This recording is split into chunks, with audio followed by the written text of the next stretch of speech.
તો આરટીની આવક મર્યાદાને લઈને કોંગ્રેસ પ્રવક્તાનું નિવેદન સામે આવ્યું છે। તો આ મહત્વના સમાચાર સામે આવી રહ્યા છે, જ્યાં આરટીની આવક મર્યાદાને લઈને કોંગ્રેસના પ્રવક્તાનું નિવેદન સામે આવ્યું છે। કોંગ્રેસના પ્રવક્તા મનીષ દોશીએ નિવેદન આપ્યું છે, ત્યારે સરકારે લાંબા સમય બાદ આરટીની આવક મર્યાદામાં વધારો કર્યો હોવાનું નિવેદન આપવામાં આવ્યું છે। સરકારે માત્ર આવક મર્યાદા વધારવાથી નહીં થાય તેવો આક્ષેપ પણ કર્યો છે।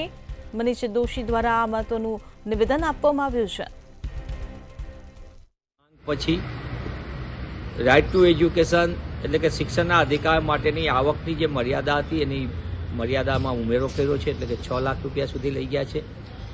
લાંબા સમયની વાલીઓ અને કોંગ્રેસની માંગ હતી અને સરકારે આ વધારી છે ને હું આવકારું છું, પણ માત્ર આવકની મર્યાદા વધારવાથી નહીં થાય। સરકારે ખરેખર નીતિને નિયત હોય કે બધાને શિક્ષણનો અધિકાર આપવો, તો સરકારે સૌથી વધુ જનસંખ્યા પ્રમાણે જે પ્રમાણે ખાનગી શાળાઓનો રાફડો ફાટ્યો છે અને સરકાર બેઠકો ન વધારે, એક તરફ આવકની મર્યાદા વધારવાથી મોટા પાયે લોકો એટલે ગુજરાતમાં લગભગ 65% કરતાં વધુ જનસંખ્યા પરિવારો એ પોતે આ આવકના માપદંડના આધારે પ્રવેશ માટે એલિજિબલ થશે, અને બીજી બાજુ બેઠકોની સંખ્યા મર્યાદિત।